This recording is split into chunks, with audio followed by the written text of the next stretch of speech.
Hola, ¿qué tal mis amigos de Freilin Díaz en YouTube, Frenzy RD en Facebook? Estamos aquí trayéndole otro contenido nuevamente aquí en Santo Domingo y en esta ocasión nos encontramos con Alberto Peguero. Alberto, Un placer, un placer. muchas gracias por recibirnos. Alberto nos va a contar todo sobre su vida, nos va a contar cómo inició en los malos pasos, las veces que estuvo en la cárcel, los inconvenientes y los enfrentamientos en cárceles y todo eso. Bueno, vamos a empezar directamente con nuestra vida de niño, tú sabes, Sí, porque claro. es donde está el problema de toda generación, Sí, la niñez.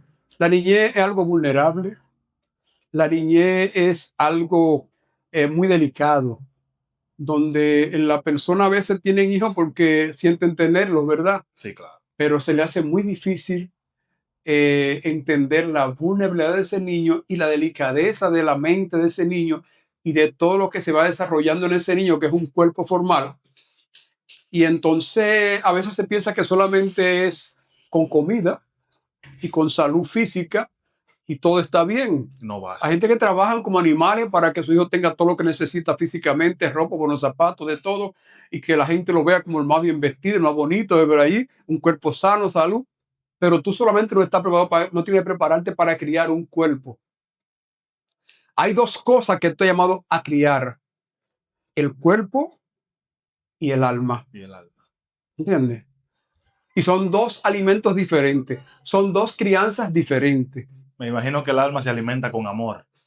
Cuando a Jesús le preguntaron que hiciera de ese pan una piedra, y Jesús dijo, no solamente de pan vive Vive. el hombre. No se refería al pan físico que alimenta el cuerpo. Es un alimento para el cuerpo natural.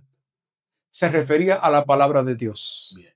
Entonces, la palabra de Dios alimenta el alma, porque el cuerpo no es más que el templo donde vive el alma. Templo del Espíritu Y ese Santo. templo se alimenta de lo natural porque es un cuerpo natural. ¿Entiendes? Alberto, continuando ahí mismo en la niñez, ¿dónde usted se cría?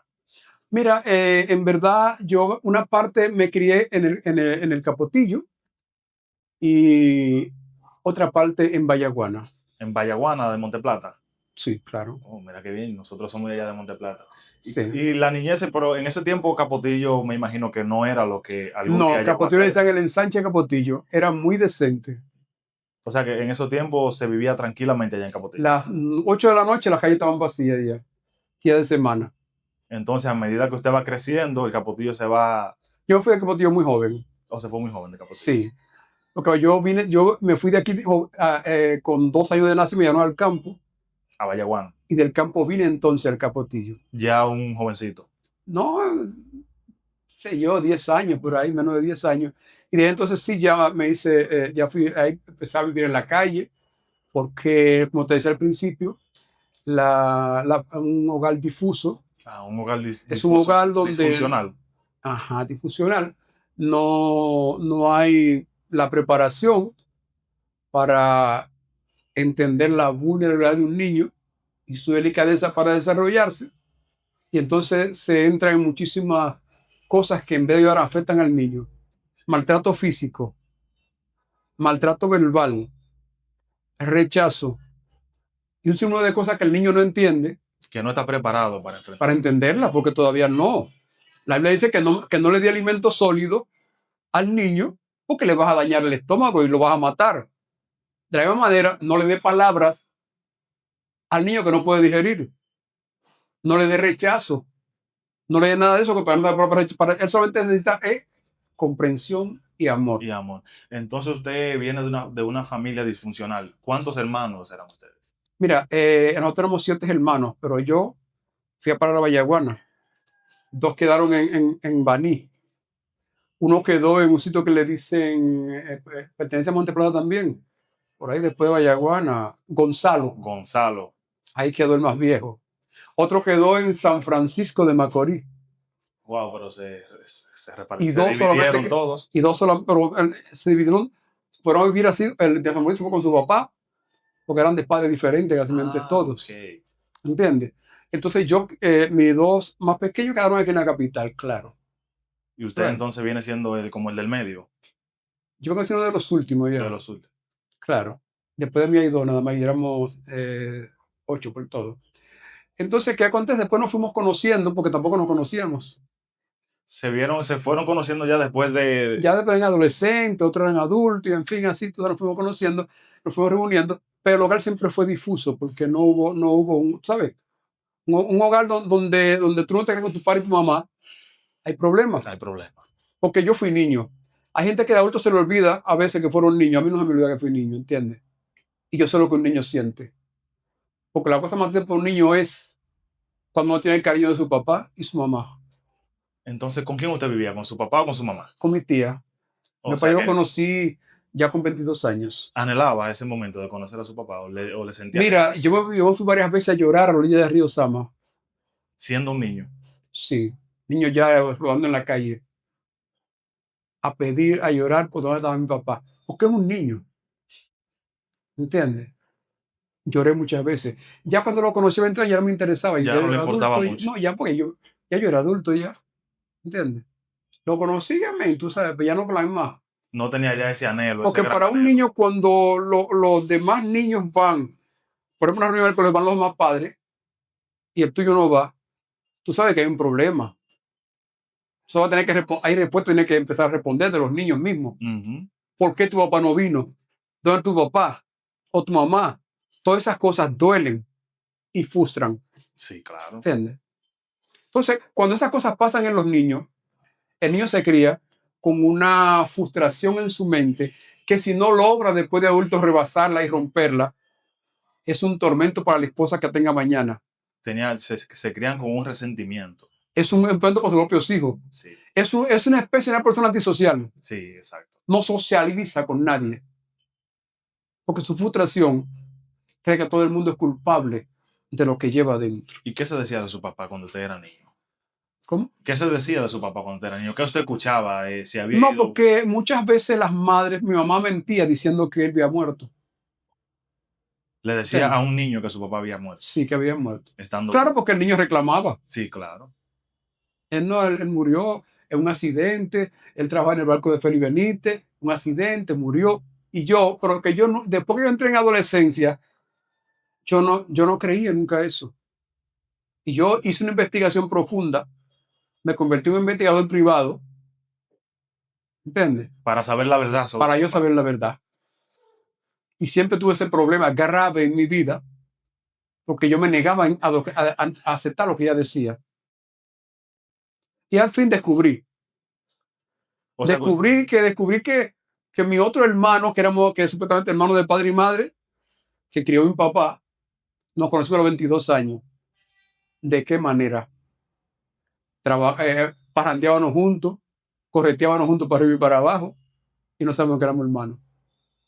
no sabía que eran hermanos. No, Entonces ustedes vivían una vida como de amigos, como de amigos. mejores amigos. Claro, eran muy buenos amigos, bebíamos juntos, parrandeábamos juntos, maravilloso. Pero un día estamos en San Cristóbal, ¿no? Había un centro que le decían la Padre Ayala, creo que mucha barra, antigos ahí. Sí. Y amanecimos ahí, estábamos bebiendo unos tragos en el mostrador de la barra ahí. Y yo le digo, ven acá. Pero nosotros no hemos hablado. ¿De dónde que tú eres? No, yo soy mi mamá, mi papá es de San Francisco, yo soy apellido Maggi. Ya yo sabía el apellido de ese señor. Y yo le dije, Maggi. Coincidió el apellido. Sí, entonces me dijo, yo soy Maggi Aquino. Maggi por mi papá y Maggi por mi mamá, pero mi mamá yo no la conozco. Me declararon con el chiquito, pero mi mamá que me crió se llama María. Sí, pues yo soy Aquino. ¿Cómo va a ser? Digo yo, sí. ¿Cómo se llama tu mamá? Bueno, me dice mi mamá fulano, me llama fulano, porque no es interesante, no la conocía, no yo nunca entiende, no importaba nada de eso. Dice, para mí no me interesa la vida de esa señora, yo no tengo que ver, yo me quedo mirando así y me río. ¿De qué no te ríes? Digo, qué pena, y cuánta vuelta da la vida. Pero dime, tú me tienes separado, ¿y qué no tú me estás diciendo ahora? Está con esa risa y esa cosa. Digo, resulta y viene a ser Dios somos hermanos, dijo. Me dice, pues, tú estás borracho, pues. Usted fue que le dio la noticia a él de que eran Sí, tú hermanos. estás borracho, eh.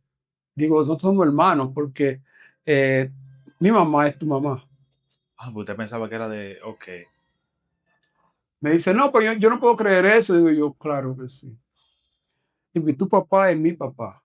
Pero mi papá no me conoció nunca, hasta ese tiempo después que me iba a su casa.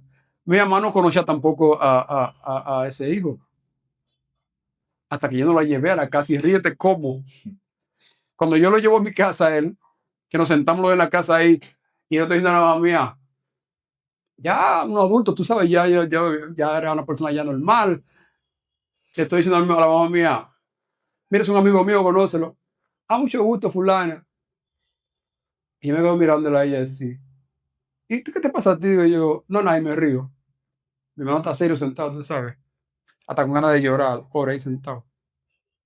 Le digo, pero míralo bien ese muchacho, que amigo mío, pues sabes, por ahí, si viene por acá y no estoy aquí, tú sabes. No, pero está bien, si amigo tuyo, tú sabes que de la casa, que estoy yo por aquí, por ahí. Y le digo yo, háblame del hijo tuyo, que tú dices que tienes vivo en San Francisco de Macorís, Delante de él, usted le dijo así. delante de él, sí. Ah, el papá de él lo tiene. Yo sé siempre que él está bien. Le digo, ya digo,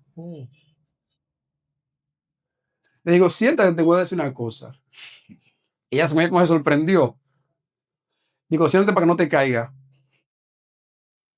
Digo, mira, ese es fulano, el hijo tuyo, hijo de fulano.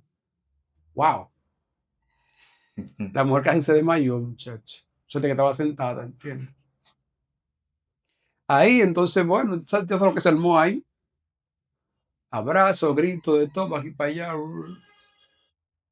Ya, yo hice mi vida normal, tú sabes, ya hice una vida normal, eh, para arriba y para abajo.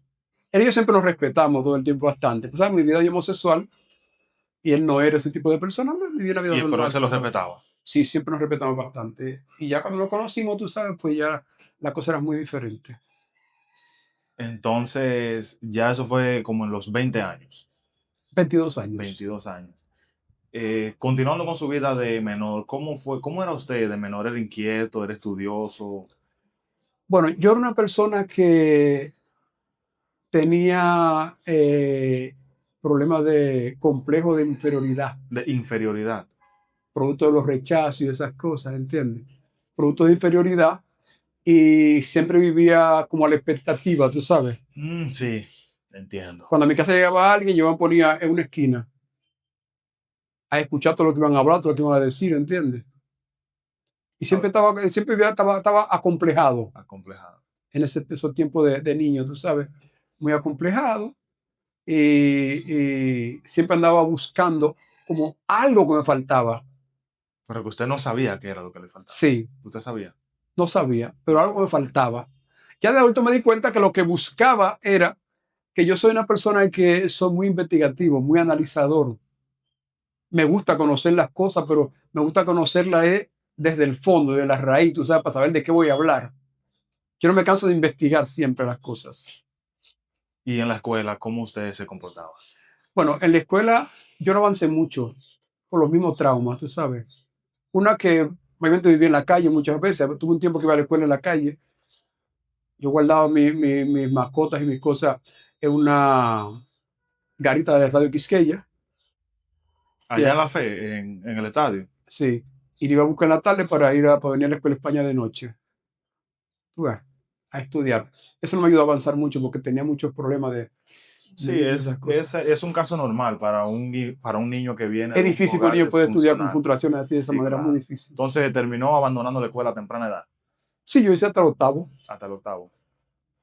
Y luego de ahí, ¿cómo fue su vida? ¿Cómo Empezó la delincuencia, tú sabes. era limpiabota?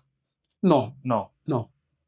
Yo nunca me gustó ese tipo de trabajo, nunca esa cuestión. Ya yo al caer a la calle, tú sabes, fui cogiendo alianza con otros chamaquitos, tú ves, ya lo que me gustaba era estar subiendo y bajando, haciendo descuiditos, haciendo cosas para allá, y ahí fue entrando lo que fue la delincuencia en mi vida, tú sabes. Eso fue allá en Capotillo. No, ya yo he ido del Capotillo, el Capotillo yo ya no yo estaba en la calle ya, Estaba, viviendo en la pero... calle. Mayormente dormía me cogía la noche. pero que usted tiene una Era mi historia bien vida. dura. Usted no Bueno, tenía un barrio base. Usted el vivía barrio base de mi familia era el en Capotillo. el Capotillo, pero usted vivía y amanecía solo por ahí en la calle. Claro que sí. Entonces así fue conociendo pues amiguitos de la calle y Yo tuve que hacerme adulto. Lo más triste para un niño es tener que vivir como adulto siendo niño. siendo niño. No estar preparado para eso, ni la mente ni el cuerpo tampoco. Y a usted le tocó. Sí me tocó. Bueno, me imagino que así es como se empieza, haciendo descuidito, haciendo cositas Sí, y así se va empezamos escalando y nosotros, escalando. el grupito que nos codeábamos en la calle. Hasta que ya llega entonces a la adultez. Sí, yo fui niño de la calle. Por ejemplo, yo recuerdo que cuando yo pasé por ahí por el Naco, nunca se me olvida que había una repostería en la Plaza Naco, que era mi repostería para yo desayunarme. De los panes que tiraban en el zafacón, ya cosas, de pedazo de bizcocho. Los pedacitos, usted iba y se los Ahí yo comía me allá, desayunaba todos los días, tú sabes. allá en el Naco.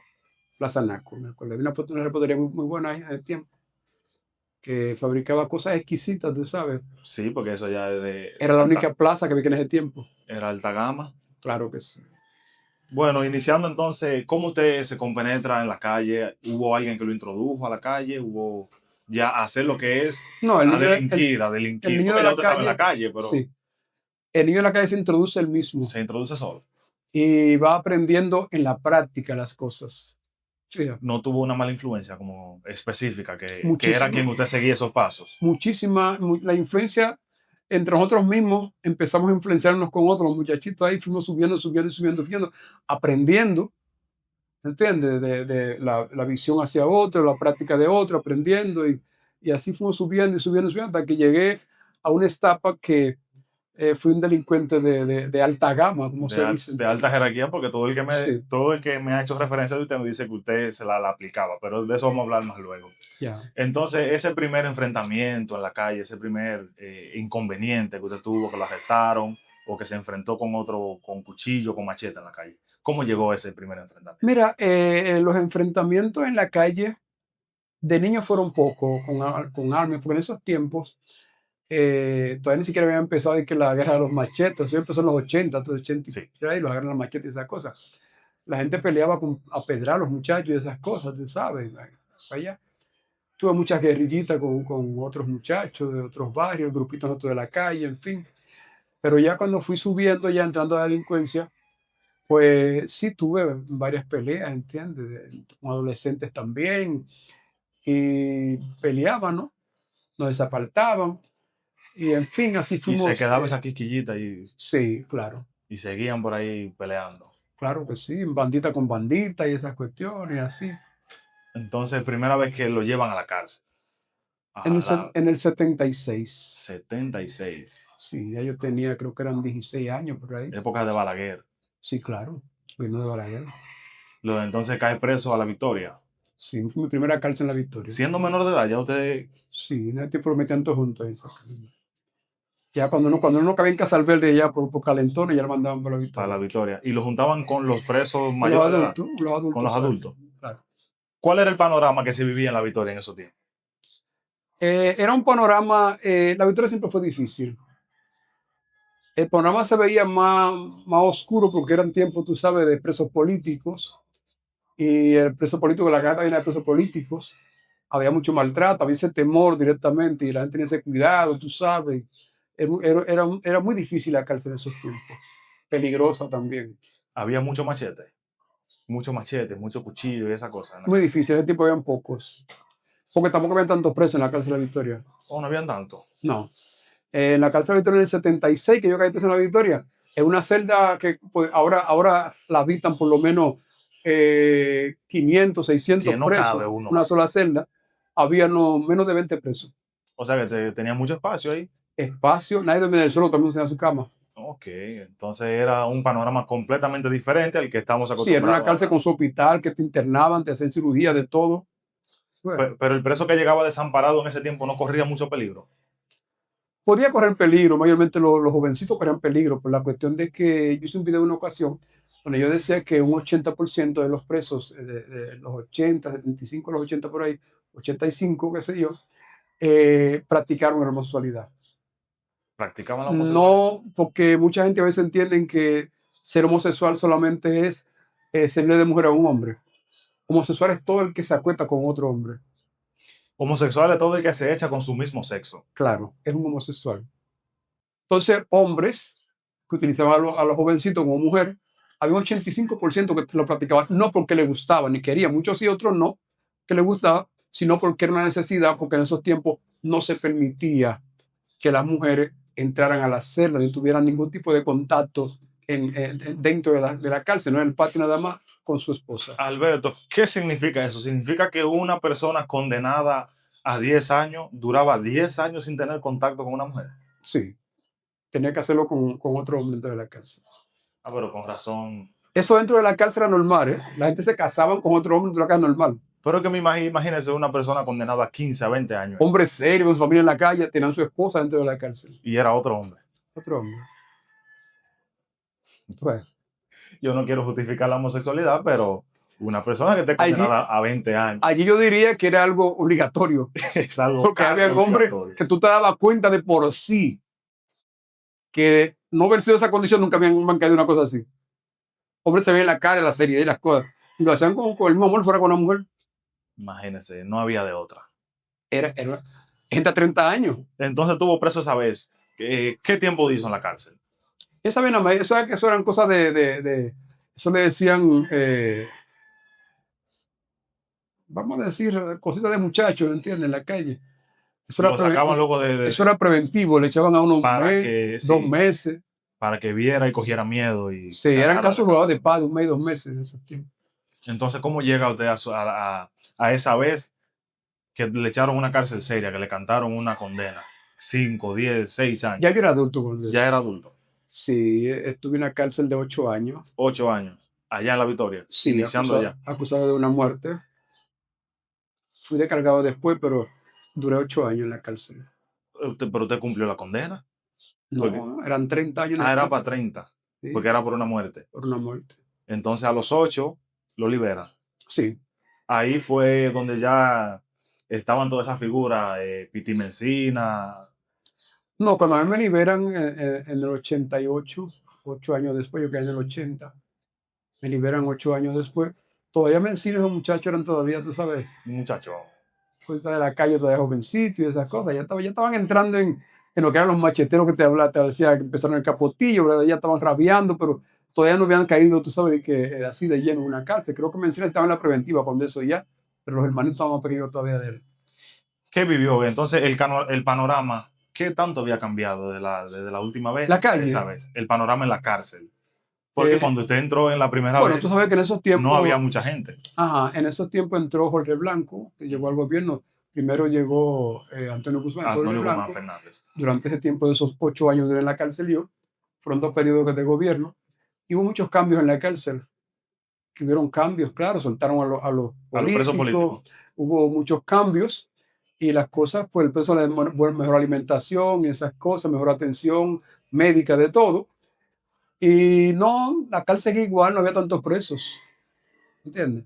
La cárcel viene entrando a una prueba así masiva ya de los 80, vamos a decir 85 para adelante ya, bueno, vamos a decir 88 para allá, al 90 ya la gente empezó a entrar, tú sabes. Maestro Alberto, si me lo permite, Sí. ¿qué fue lo más duro que tuvo que enfrentar Alberto durante la cárcel que hizo?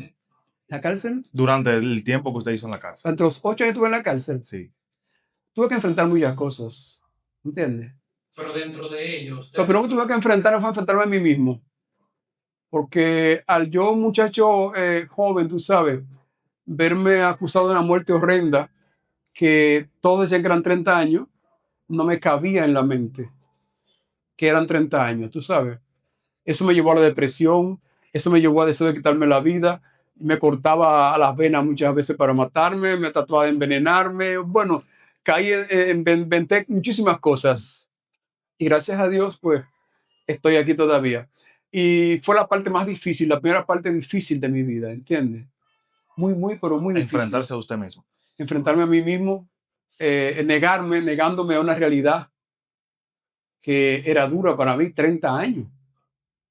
Yo decía, pero ¿y cómo voy a hacer? Yo no voy a los 30 años nunca en la vida, no lo voy a aguantar. Mejor me voy a morir. ¿Por qué se le acusaba de esa muerte? ¿Eh? ¿Por qué se le acusaba de esa muerte? Un homicidio. Pero ¿por qué se le acusaba? ¿Usted estaba en el lugar de los hechos? No, mira, fue un homicidio, mataron a un amigo mío. Ok. Amigo mío, Cuéntanos esa historia, por favor. éramos pareja y amigos, tú sabes. Sí. Vivíamos juntos.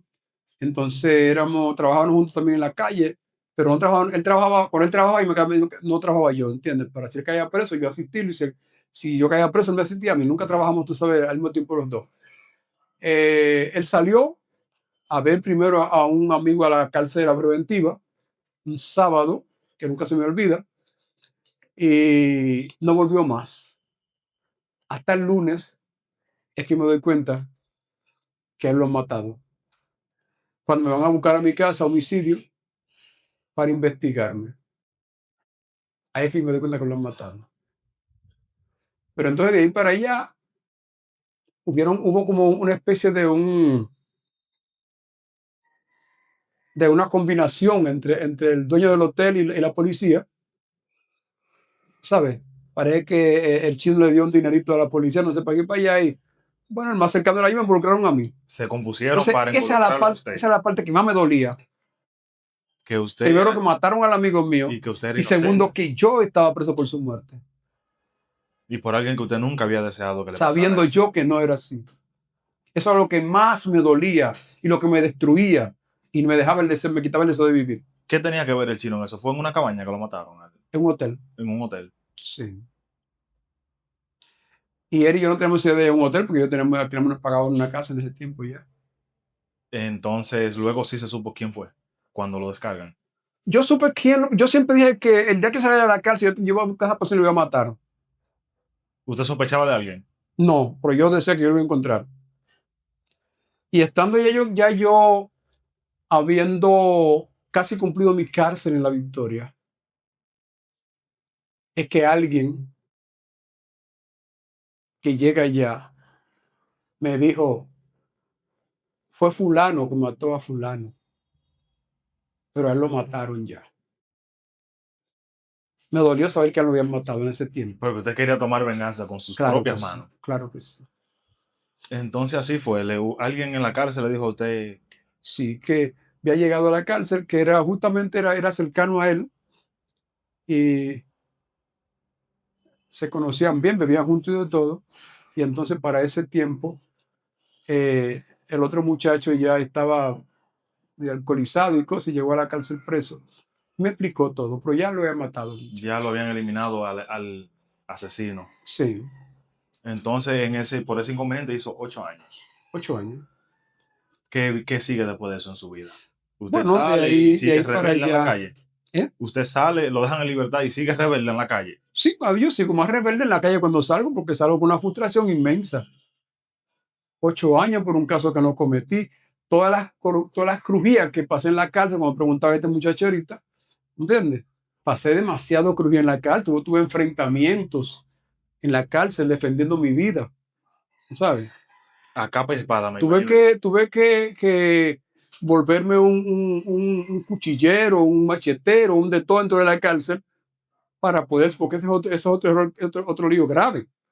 Es como que te tiran a una selva, Y es o sobrevive que tienes que sobrevivir o muere. aprendiendo a enfrentar demás fieras para tú subsistir. Que tiene que dormir despierto. Fíjate, tiene que vivir una vida agónica. Eso fue lo que me dijo Levi Waley, que en la cárcel no se dormía. Que vivir una vida agónica, te digo. A veces yo tenía que decirle a los, porque a veces la cárcel se divide a veces en lo que dice un callejón dentro de la cárcel, divide con sábana. Habían 3 camas y 4 o 6 camitas, una cama que está aquí de 3 piezas, entonces nosotros cerramos eso, ahí vivían 6 personas. A veces nosotros, un grupito, ya les sabemos a ustedes que yo voy una tarde.